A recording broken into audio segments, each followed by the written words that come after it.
Às 7h20 de uma terça-feira, minha enteada ligou para me dizer que meu marido havia morrido durante a noite. Depois disse que ele tinha deixado tudo para ela. Meu marido estava sentado a 1 metro de distância, calmamente passando manteiga numa torrada. Lembro-me de olhar para ele e pensar, bem, este vai ser um café da manhã interessante. Beatriz disse, e sua voz era tão vazia que tornou tudo pior.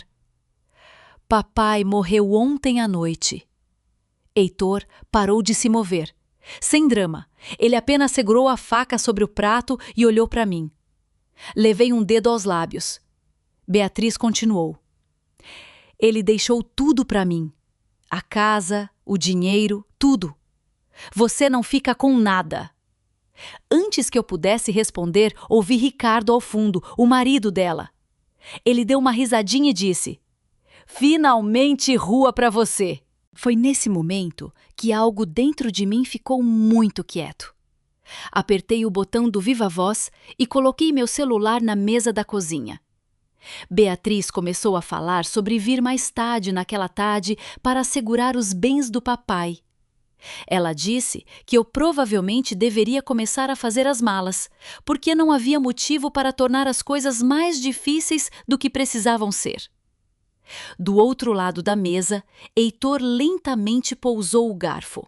Beatriz, silêncio. Um longo. Então, Heitor se inclinou em direção ao telefone. "Antes de você esvaziar minha casa, querida, posso terminar meu café da manhã?" Ouvi Ricardo resmungar algo que soou como "mas que diabos?" Então, a chamada terminou. Heitor ficou olhando para o meu celular. Por talvez 5 segundos, nenhum de nós disse nada. A cafeteira estalou atrás de mim.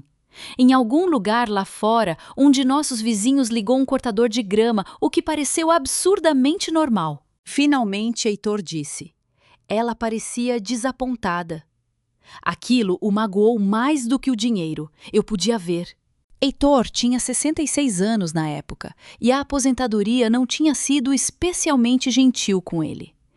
Ele vendera sua empresa de instalações hidráulicas comerciais 3 anos antes, após quase 4 décadas, subindo em escadas, rastejando sob pias e chegando em casa com hematomas que não se lembrava de ter conseguido.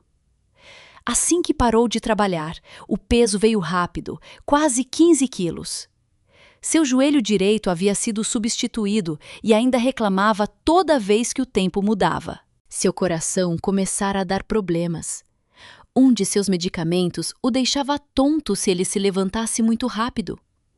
Havia manhãs em que o homem que uma vez carregou aquecedores de água por escadas de porão precisava da minha ajuda para calçar suas meias de compressão. Ele brincava sobre isso na maioria das vezes. 2 noites antes da ligação de Beatriz, Heitor sentiu dor no peito enquanto assistíamos ao jornal local. Eu o levei ao Hospital Beneficência Portuguesa em Curitiba, onde o mantiveram durante a noite porque seu batimento cardíaco estava irregular.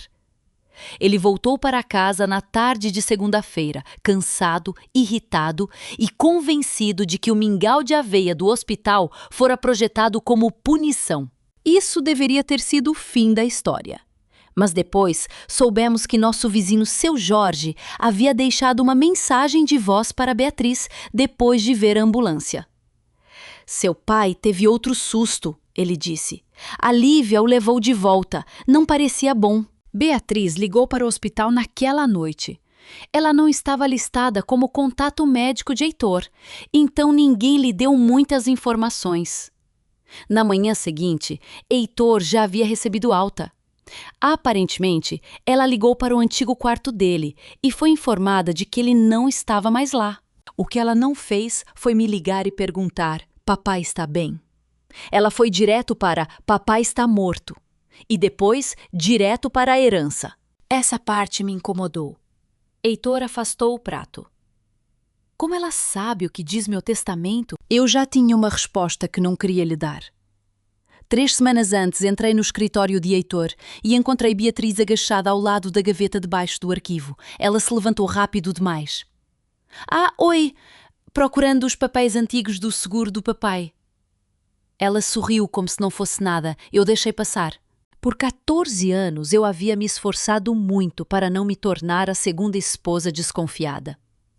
A primeira esposa de Heitor Silvia havia morrido de câncer de ovário anos antes de ele me conhecer. Beatriz já era adulta quando nos casamos e eu nunca tentei substituir sua mãe. Por muito tempo, Beatriz e eu nos demos bem. Então Heitor se aposentou. Sua saúde mudou e as perguntas de Beatriz mudaram com ela. Quanto o papai ganhou quando vendeu a empresa? Ele chegou a vender aquele galpão? A casa está no nome de quem agora? Heitor sempre tinha uma explicação. Ela só está curiosa. Ela se preocupa comigo. Ela é minha filha. Então parei de insistir. Naquela manhã, desejei não ter feito isso. Às 8h03, o celular de Heitor tocou. Seu advogado, Dr. Mendes. Heitor atendeu. Bom dia, Mendes. Houve uma pausa. Então o rosto de Heitor mudou.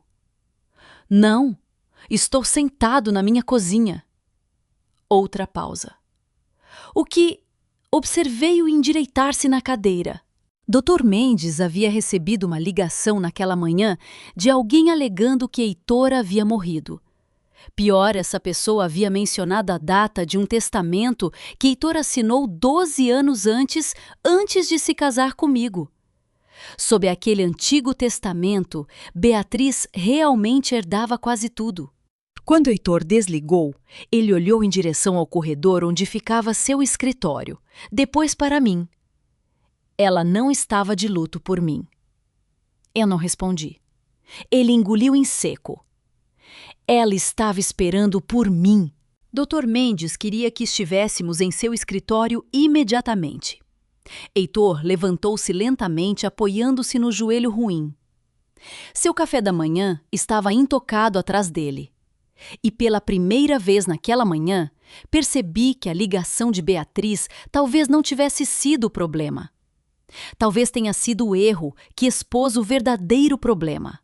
O escritório do Dr. Mendes ficava no bairro Batel, a uns 20 minutos de nossa casa se o trânsito colaborasse.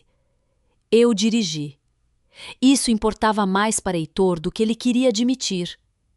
Durante a maior parte do nosso casamento, ele dirigia para todos os lugares. Viagens, jantares, consultas médicas, até mesmo as 3 quadras até a Droga Raia, quando eu poderia ter ido a pé. Ele gostava de estar ao volante. Mas depois da cirurgia no joelho e das tonturas causadas pela medicação, eu gradualmente me tornei a motorista. Naquela manhã, ele sentou-se no banco do passageiro de sua própria Hilux, olhando pelo para-brisa. — Você está bem? Perguntei. — Aparentemente estou morto, Lívia. Já tive terças-feiras melhores. Eu sorri, mas ele não. Dr. Mendes estava esperando quando chegamos. Ele tinha 62 anos, cabelos grisalhos, era cuidadoso com as palavras e cuidava dos negócios e dos documentos de sucessão de Heitor há anos. Ele fechou a porta de seu escritório e colocou uma pasta grossa na mesa da sala de reuniões. — Primeiro, disse ele, você obviamente está vivo. Heitor olhou para si mesmo. Bom começo. Dr. Mendes quase sorriu. Então ele abriu a pasta. O testamento antigo estava exatamente onde deveria estar. Heitor o havia assinado 12 anos antes de nos casarmos. Beatriz era a principal beneficiária. Havia uma doação para o Hospital Pequeno Príncipe, mas a maior parte do patrimônio iria diretamente para ela. Heitor olhou para as páginas. Ela viu isso. Não posso provar, disse Mendes, mas quem ligou esta manhã sabia a data. O que Beatriz aparentemente não sabia era que o documento havia sido substituído 5 anos antes. O plano de sucessão atual de Heitor não era nada parecido com o antigo. Eu tinha proteção se ele morresse primeiro. Eu poderia permanecer em nossa casa. Meu dinheiro de aposentadoria continuaria sendo meu. Beatriz ainda herdaria uma quantia substancial e Heitor havia criado fundos de educação para seus netos. Ninguém havia tirado Beatriz de tudo. Ela simplesmente não estava recebendo tudo. Heitor recostou-se. Ela achou que a Lívia perderia a casa. Dr. Mendes cruzou as mãos. Se ela acreditava que o testamento antigo ainda estava em vigor, sim. Heitor olhou para mim. Ela achou que você estaria empacotando caixas antes que meu obituário fosse publicado. Não havia muito que eu pudesse dizer sobre isso. Então Mendes nos deu a parte que não esperávamos. Beatriz e Ricardo haviam visitado seu escritório 6 meses antes. Juntos? Perguntei. Juntos. Eles não haviam perguntado diretamente sobre o patrimônio de Heitor. Mendes nunca teria discutido isso com eles de qualquer maneira. Em vez disso, eles perguntaram o que acontecia quando um pai idoso se tornava incapaz de lidar com o dinheiro. Curatela-procuração. Quem poderia assumir as contas, se um filho adulto poderia intervir, se um cônjuge estivesse tomando más decisões. Meu estômago se contraiu. Lembrei-me do Natal. Ricardo estava em nossa cozinha com uma cerveja enquanto Heitor lutava para entrar em uma conta em seu celular. Ricardo riu e disse: "Um dia desses vamos ter que tirar essas senhas de você, Heitor." Todos riram, inclusive eu. Sentada no escritório de Mendes não parecia mais engraçado. No caminho para casa, Heitor continuava defendendo Beatriz. Talvez ela tivesse entrado em pânico. Talvez Ricardo tivesse colocado ideias em sua cabeça. Talvez ela genuinamente acreditasse no pior depois de saber do hospital. Finalmente parei em uma cafeteria porque nenhum de nós tinha comido muito. Sentamos perto da janela, com sopa e café. "Heitor", eu disse, "acreditar que você morreu não explica porque ela já sabia o que planejava fazer com a casa." Ele mexeu a sopa sem comer. Arrependi-me imediatamente de ter dito isso de forma tão ríspida. Esta era a filha dele. Eu podia estar furiosa com ela e ainda entender que ele se lembrava de uma Beatriz completamente diferente, a menininha cuja bicicleta ele corria atrás, a adolescente cujos jogos de vôlei ele nunca perdeu, a jovem ao lado de quem ele se sentou quando sua mãe morreu. Depois de um tempo ele disse: "Talvez eu devesse ligar para ela." Para que dizer a ela que tive uma recuperação milagrosa? Eu ri antes que pudesse me conter. Ele finalmente sorriu. Esse era Heitor. Mesmo em um dia terrível, ele geralmente conseguia encontrar um cantinho seco e engraçado. O sorriso não durou muito. Beatriz e Ricardo chegaram à nossa casa por volta das 16. Beatriz entrou pela porta chorando. Ela abraçou Heitor. "Oh, meu Deus, pai, me desculpe. O hospital não me dizia nada. Pensei que você tivesse partido." Heitor ficou rígido em seus braços. "Você poderia ter ligado para a Lívia." Beatriz deu um passo para trás. "Eu não estava pensando." Ricardo interveio. "Estávamos com medo." Quase perguntei qual parte o assustou o suficiente para rir de me expulsar, mas mantive a boca fechada. Então a conversa mudou. Lentamente, no início, Ricardo mencionou a forma como Heitor dirigia. Beatriz falou sobre a conta de luz duplicada que Heitor havia pago vários meses antes. Depois, sobre a medicação dele. Depois, sobre a vez em que ele esqueceu uma consulta. Finalmente, Beatriz disse: "Pai, estamos preocupados com você." A expressão de Heitor endureceu. "Comigo ou com o meu dinheiro?" "Não faça isso." "Estou perguntando." Beatriz olhou para mim. "É exatamente disso que estou falando. Desde que a Lívia começou a cuidar de tudo, eu cuidei das coisas porque seu pai fez uma cirurgia no joelho. Você controla quem fala com ele." Eu realmente ri. "Estou bem aqui, Beatriz." E ele também. Ela me ignorou. Nós conversamos com um advogado. Heitor ficou em silêncio. "Sobre o que?" Beatriz respirou fundo. "Interdição." A palavra mudou a sala. Heitor olhou para ela. "Você quer que um juiz decida se eu posso administrar minha própria vida?" Não é assim. Parece exatamente assim. Beatriz estendeu a mão para ele. Pai, eu já perdi a mamãe. Não vou ficar parada enquanto outra pessoa controla tudo que você construiu. Lá estava. 14 anos de ressentimento comprimidos em uma única frase. Não era apenas sobre dinheiro. Uma parte de Beatriz ainda me via como a mulher que havia ocupado um espaço que pertencia à sua mãe. Talvez o medo de perder Heitor tivesse se transformado no medo de perder o que ele possuía. Eu não sabia mais dizer. Eles foram embora 20 minutos depois. Na manhã seguinte, alguém bateu à nossa porta da frente. Um oficial de justiça estava na varanda. Heitor leu a primeira página 2 vezes antes de se sentar à mesa da cozinha. Beatriz havia entrado com o pedido. Ele esfregou as 2 mãos no rosto. Ela realmente quer que um tribunal diga que não posso cuidar de mim mesmo. Sentei-me ao lado dele. Ontem Beatriz tentara herdar de um homem morto. Agora, ela estava tentando assumir o controle de um vivo. E desta vez, ela tinha documentos. Doutora Valéria Campos não perdeu tempo tentando nos fazer sentir melhor. Essa foi uma das razões pelas quais gostei dela. Ela era uma advogada especialista em direito do idoso em Curitiba, provavelmente na casa dos 50 anos, com óculos de leitura pendurados em uma corrente fina ao redor do pescoço. E o tipo de voz calma que fazia você ouvir. Ela leu a petição de Beatriz enquanto Heitor e eu sentávamos à sua frente. Então, ela fechou a pasta. Não descartem isso porque soa insultante, disse ela. Levamos isso a sério, respondemos com cuidado e documentamos tudo. Heitor se mexeu na cadeira. Eu não sou incapaz. Eu não disse que você era. Minha filha disse. Valéria assentiu.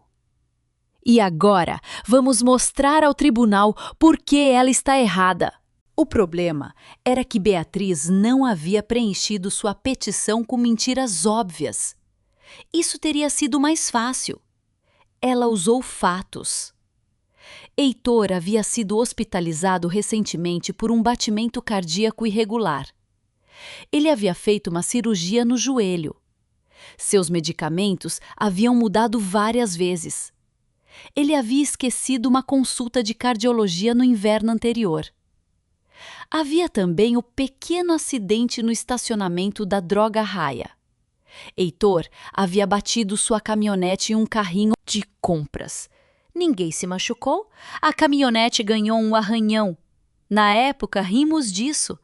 Beatriz chamou de evidência de julgamento em declínio. Depois, havia a conta de luz duplicada. Heitor pagou online, esqueceu e pagou novamente 2 dias depois. Aos 40 anos, isso seria chamado de erro.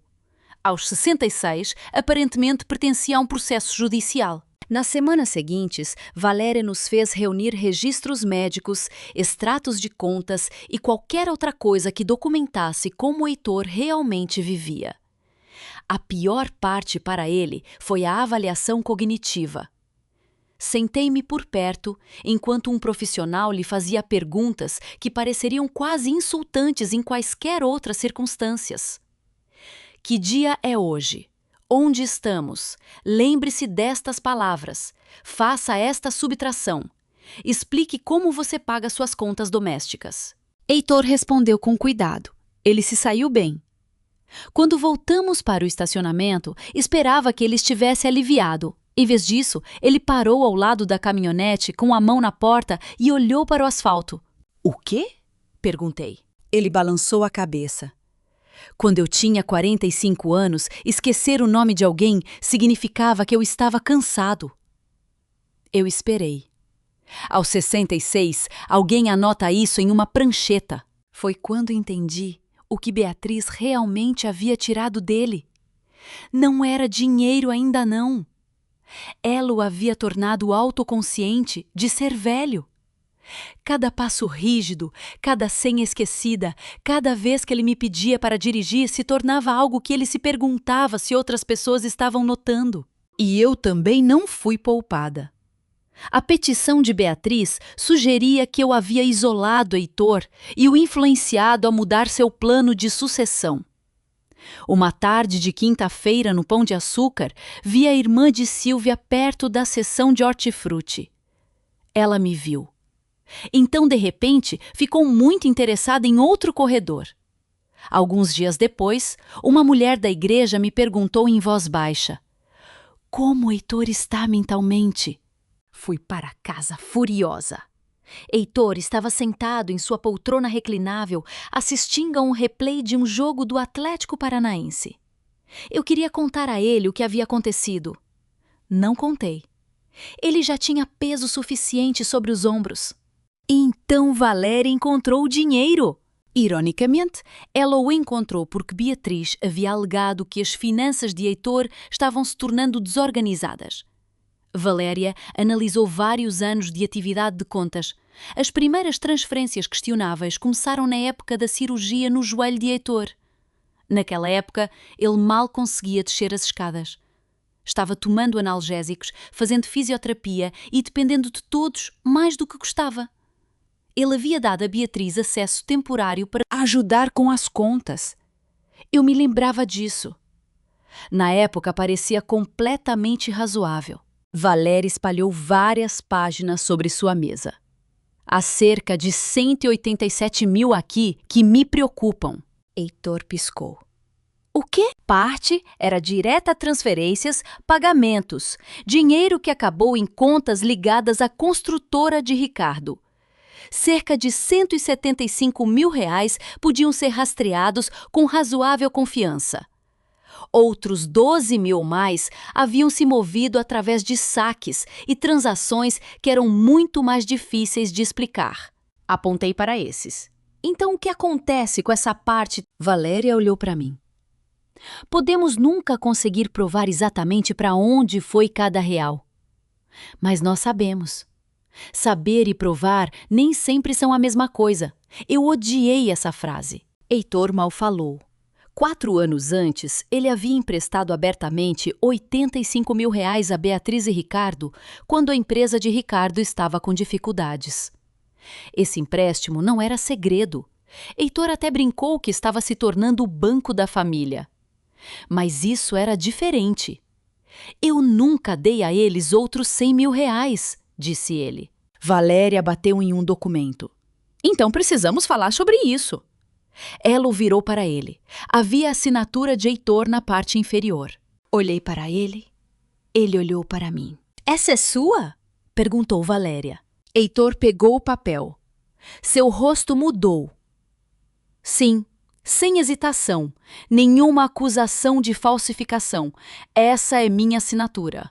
O documento fora assinado logo após sua cirurgia no joelho. Dava a Beatriz autoridade limitada para lidar com certos assuntos financeiros enquanto ele se recuperava. Heitor o leu novamente, depois uma terceira vez. E se eu disse a ela que ela poderia ajudar o Ricardo? Ele perguntou. Senti meu estômago se contrair. Você disse... Ele olhou para mim. Eu não sei. Essa resposta o assustou. Eu pude ver imediatamente. Uma assinatura falsificada teria sido simples. Outra pessoa seria a vilã e Heitor seria a vítima. Mas essa assinatura era real. Naquela noite ele mal jantou. Por volta das encontrei-o sentado na beira da cama do quarto de hóspedes. Ele tinha uma foto antiga na mão.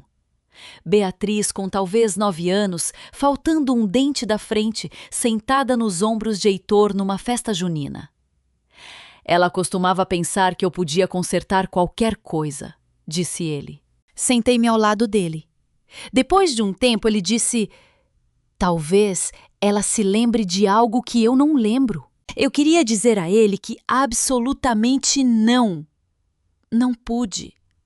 Eu não estava presente em todas as conversas entre eles, e pela primeira vez desde que isso começou, me perguntei se poderíamos estar errados sobre parte disso. Na noite seguinte, Valéria ligou. Atendi na cozinha. Lívia, terminei de revisar aquela autorização. Minha mão apertou o telefone. Beatriz tinha autoridade. Fechei os olhos. Então Valéria acrescentou. mas não para o que ela fez. Valéria nos pediu para ir ao escritório na manhã seguinte. Ela tinha a autorização disposta em sua mesa de reuniões com abas amarelas presas nas bordas. A assinatura é real, disse ela, e Beatriz tinha permissão para agir por você durante sua recuperação. Heitor assentiu. Já estabelecemos isso, mas a permissão tem limites. Valéria deslizou o documento em direção a ele. Beatriz fora autorizada a pagar as contas médicas de Heitor, lidar com despesas domésticas, mover dinheiro entre suas próprias contas e cuidar de certas transações em seu benefício enquanto ele se recuperava da cirurgia. Valéria bateu em um parágrafo. O que não vejo é permissão para financiar a empresa de Ricardo. Heitor se inclinou mais perto. Não está aqui. Não. Ela pegou outra folha. Também não vejo permissão para pagar o cartão de crédito pessoal deles, contribuir para melhorias na casa deles ou fazer saques em dinheiro não relacionados às suas despesas. Olhei para Heitor. Ele não parecia aliviado. Isso me surpreendeu.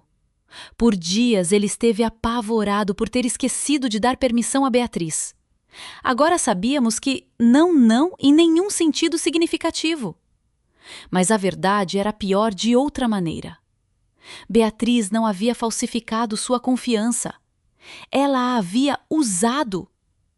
Heitor entregara uma chave à sua filha porque não conseguia se locomover após a cirurgia.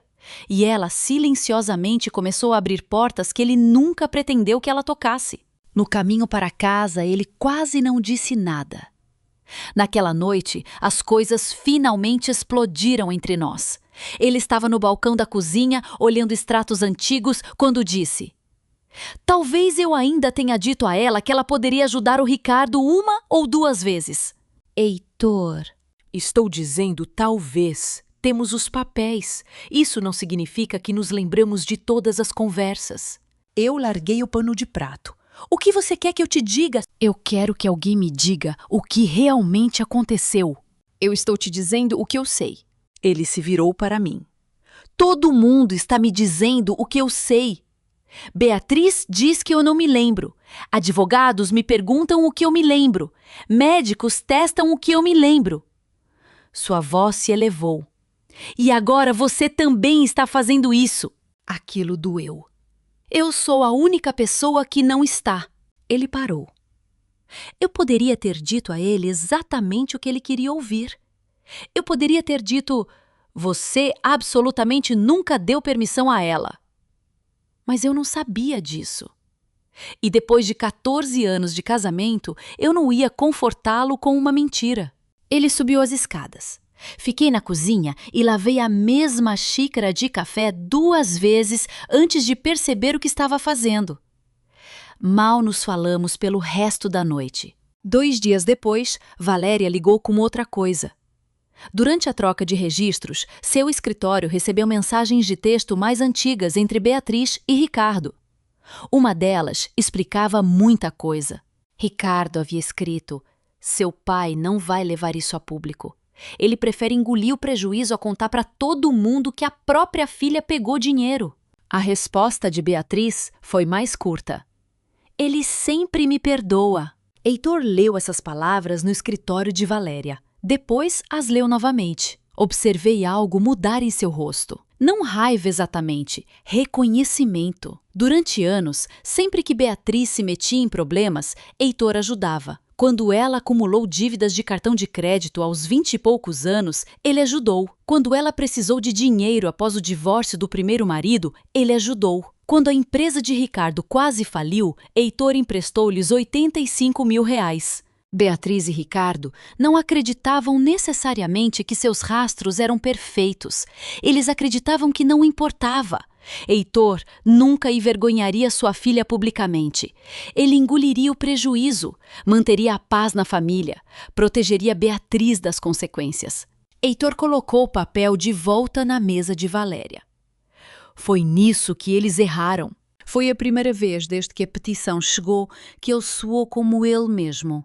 Ainda assim, recuperar a confiança levou mais do que uma boa frase. Heitor parara de ir ao seu café da manhã de quinta-feira com os homens com quem costumava trabalhar. Ele alegava que não estava com fome. Eu sabia a verdade. Ele achava que todos tinham ouvido falar do caso de interdição. Uma manhã de quinta-feira, deixei seus sapatos ao lado de sua poltrona. Vista-se! Ele olhou por cima dos óculos de leitura. Por quê? Vamos para a padaria. Não estou com fome. Ótimo! As porções dele são grandes demais de qualquer maneira. Ele me encarou. Isso faz parte da minha reabilitação. Sim, pão na chapa e exposição pública. Isso arrancou uma risada. Então fomos. E sabe o que aconteceu? Nada. Ninguém perguntou a Heitor em que ano estávamos. Ninguém testou sua memória. Seu antigo encarregado reclamou do IPTU. Outro cara discutiu sobre futebol.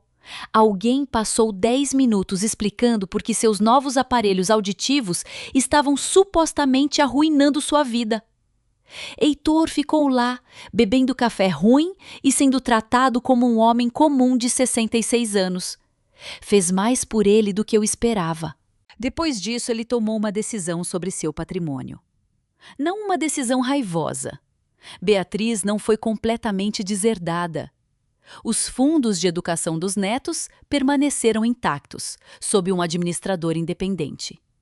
Eu continuei protegida na casa. Beatriz nunca mais teria autoridade sobre as finanças de Heitor. E qualquer parte eventual que ela recebesse levaria em conta o dinheiro comprovadamente retirado indevidamente. Ricardo não recebeu nada. Meus netos não fizeram isso, disse Heitor. Foi tudo. Então o advogado de Beatriz enviou a Valéria uma proposta de acordo. Beatriz retiraria o pedido de interdição se Heitor me removesse de certas funções financeiras, nomeasse Beatriz para administrar seus negócios e concordasse em não buscar as transferências disputadas. Valéria terminou de ler e olhou para o outro lado da mesa.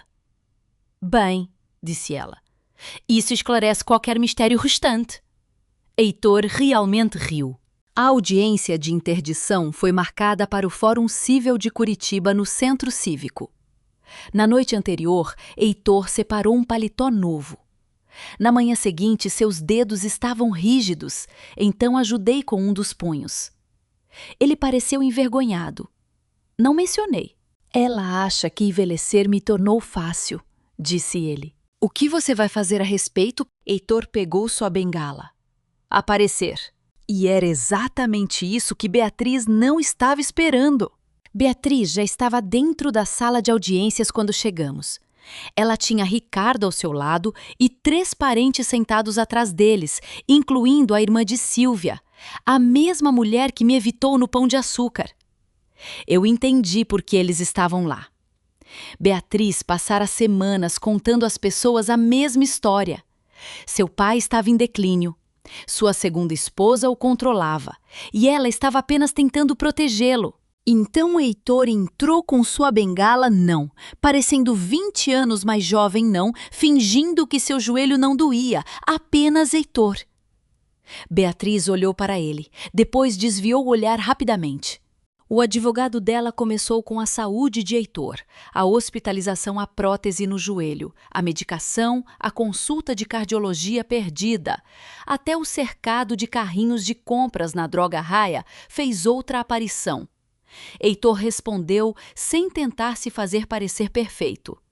Sim, eu esqueci a consulta. Sim, a Lívia dirige mais do que eu. Sim, às vezes entro em um cômodo e esqueço porque fui lá. O advogado de Beatriz olhou para o juiz. Heitor acrescentou, meus joelhos estão ruins, minha audição não é mais a mesma. Nada disso significa que minha filha é minha dona. Vi Valéria esconder o menor dos sorrisos. Então veio o documento que eu temia. O advogado de Beatriz apresentou a autorização financeira. Ele guiou Heitor por ela cuidadosamente. Essa é a sua assinatura, sim. E você voluntariamente deu à sua filha autoridade para lidar com assuntos financeiros, certos assuntos financeiros, mas você confiava nela. Heitor olhou para Beatriz. Eu confiava. Por alguns minutos, senti o caso escorregar de nossas mãos. O papel era real. Heitor o havia assinado. Ninguém poderia mudar isso. Então Valéria se levantou. Ela não contestou uma única palavra. Sim, disse ela. O senhor Heitor confiava em sua filha. Ela perguntou a Beatriz se a autorização permitia que ela pagasse as despesas médicas de Heitor. Beatriz disse sim. Contas da casa? Sim. Mover fundos entre as contas de Heitor para seu benefício. Sim. Então Valéria mudou de direção.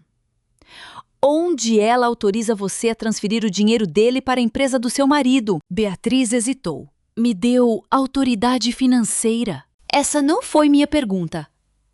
Silêncio. Valéria perguntou sobre os pagamentos do cartão de crédito de Beatriz e Ricardo, depois sobre o dinheiro ligado a melhorias na casa deles. Em seguida, os saques que não tinham nada a ver com os cuidados médicos ou as despesas domésticas de Heitor. O advogado de Beatriz objetou a partes disso e o juiz manteve Valéria focada.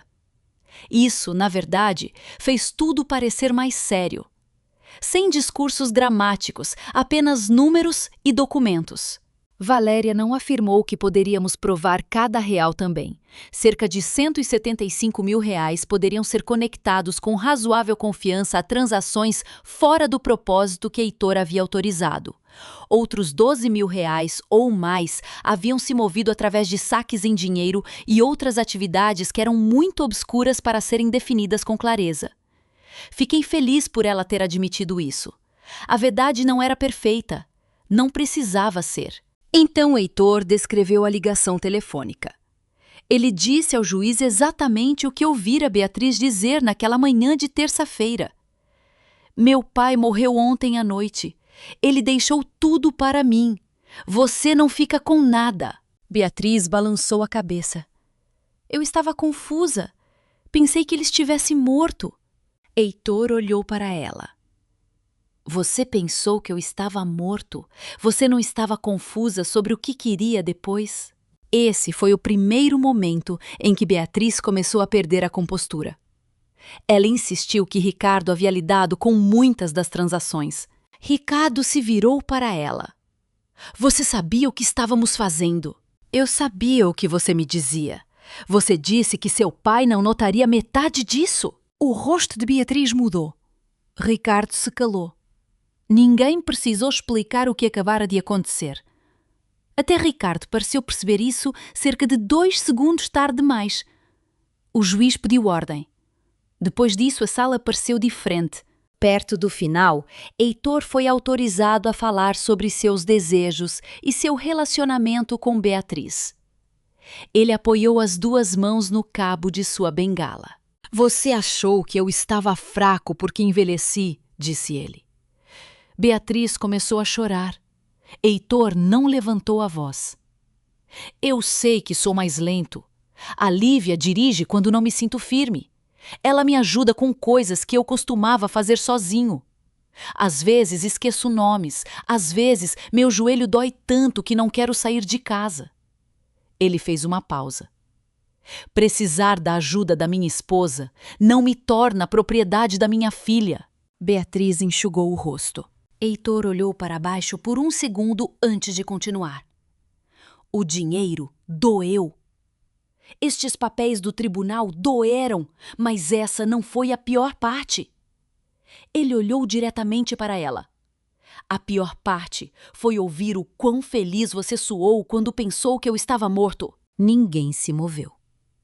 Eu estivera com raiva de Beatriz por semanas. Naquele momento não estava. Apenas senti uma tristeza terrível por Heitor. O pedido de interdição foi negado. Não houve prisão em estilo de filme depois. Ninguém algemou Ricardo do lado de fora de tribunal. Valéria explicou que o dinheiro disputado era um assunto separado. O caso de interdição acabou, ela nos disse. O dinheiro, não. Isso foi bom o suficiente. Do lado de fora do fórum, Beatriz me alcançou. Heitor e Valéria estavam vários passos à frente. Você o virou contra mim, disse Beatriz. Eu olhei para ela. Havia 100 coisas cruéis que eu poderia ter dito. Não precisei de nenhuma delas. Beatriz, seu pai estava sentado ao meu lado quando você comemorou a morte dele. Eu não precisei virá-lo contra ninguém. Ela abriu a boca, depois a fechou. Heitor saiu pelas portas atrás de nós, apoiando-se um pouco mais pesado em sua bengala do que naquela manhã.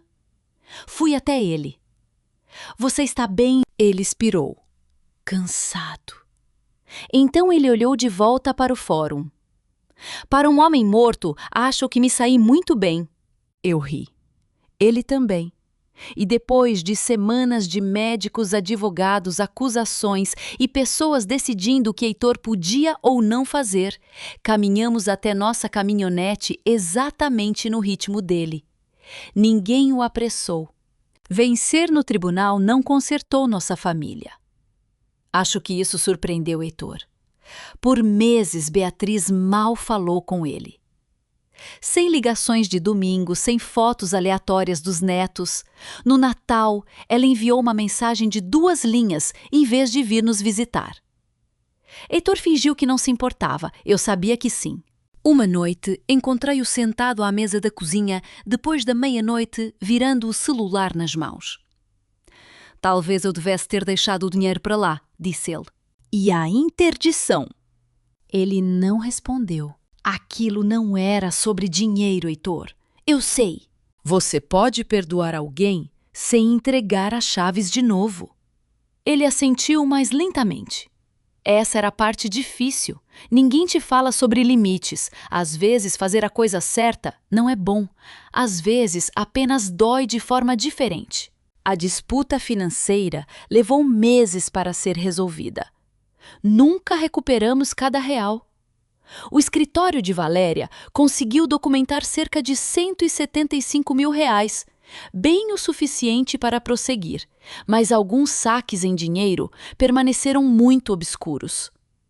No final, Beatriz concordou em pagar uma parte substancial ao longo do tempo, em vez de continuar lutando. Heitor aceitou. A construtora de Ricardo não sobreviveu ao ano seguinte. Não porque Heitor a destruiu. Essa distinção era importante para mim. Heitor simplesmente parou de resgatá-los. Ricardo acabou aceitando um emprego assalariado em gerenciamento de construção. Beatriz voltou a trabalhar em tempo integral. Eles venderam sua casa superdimensionada e se mudaram para um lugar menor. Durante anos, sempre que Beatriz caía, Heitor silenciosamente colocava uma almofada embaixo dela. Desta vez, ele deu um passo para trás. A gravidade fez o resto. Ele nunca puniu os netos. Seus fundos de educação permaneceram exatamente onde estavam. Exceto que Heitor nomeou um administrador independente para gerenciá-los. Meus netos não fizeram isso, ele me lembrou. Alguns meses depois, sua neta mais velha lhe enviou um cartão de aniversário. Nada caro, apenas um cartão com uma caligrafia torta dentro. Feliz aniversário, vovô, eu te amo. Heitor o leu no balcão da cozinha. Depois o colocou na geladeira com um ímã de nossa antiga viagem a Gramado. Ele não mencionou o acordo naquele dia. O cartão importava mais. A vida voltou ao normal, que era exatamente o que precisávamos. Heitor começou a reabilitação cardíaca e reclamou dela com uma consistência impressionante. Ele perdeu 6 quilos em vários meses. Seu joelho ainda doía. Ele ainda ficava tonto ocasionalmente se levantasse muito rápido. E sim, às vezes eu ainda o ajudava com aquelas meias de compressão. Eu também não estava exatamente rejuvenescendo. Anos de trabalho, menopausa, estresse e cuidar de outras pessoas também haviam mudado meu corpo. Houve um tempo em que eu olhava fotos antigas e me perguntava para onde aquela mulher mais magra tinha ido. Eventualmente parei de perguntar. Ela não tinha ido a lugar nenhum. Ela simplesmente havia vivido outros 15 anos. Cerca de 8 meses após a audiência, Beatriz pediu a Heitor para encontrá-la para um café sozinhos. Eu disse a ele para ir. Quando ele voltou para casa, não fiz perguntas imediatamente. Ele pendurou o casaco, serviu-se de água e finalmente sentou-se à minha frente. Bem, ela se desculpou. Eu esperei. Um bom pedido de desculpas. Ele fez uma careta. Começou terrível. Eu ri. Beatriz culpou Ricardo no início. Depois, as dívidas, o estresse, o medo, depois de perder a mãe, seu ressentimento em relação a mim. Mas, eventualmente, ela disse algo honesto. Comecei a pensar no que você tinha como algo que já era meu. Heitor me disse que ficou sentado lá por um tempo antes de responder. Então ele disse: "Você começou a me herdar antes de eu partir." Essa foi a frase que Beatriz finalmente pareceu entender. Heitor não restaurou seu acesso às suas contas. Ela não se tornou sua procuradora. Não houve abraços dramáticos e promessas de que tudo seria como antes. Não podia ser. Mas eles começaram a conversar novamente, com cuidado.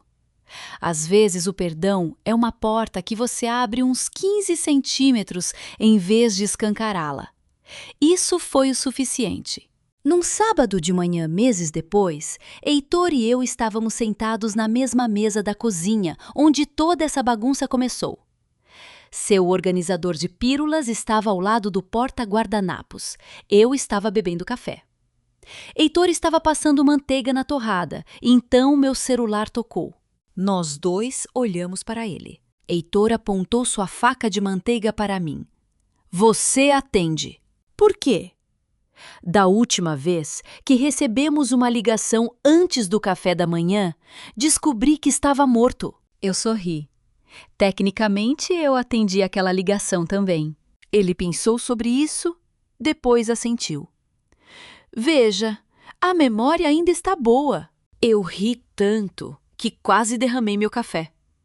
E, estranhamente, aquela manhã comum pareceu mais uma vitória do que o fórum jamais pareceu. Éramos mais velhos, mais lentos, um pouco mais pesados, um pouco mais cuidadosos ao descer as escadas. Mas ainda estávamos aqui.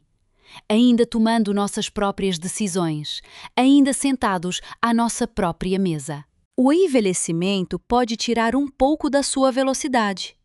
Pode mudar seu corpo e moldar sua confiança. Mas não dá a ninguém, nem mesmo à família, o direito de levar sua dignidade junto com ele. Se você já teve que estabelecer um limite com alguém que ainda amava, então provavelmente sabe por que isso foi mais difícil do que parecia. Às vezes, proteger a si mesmo e amar alguém precisam existir ao mesmo tempo. Obrigada por ouvir.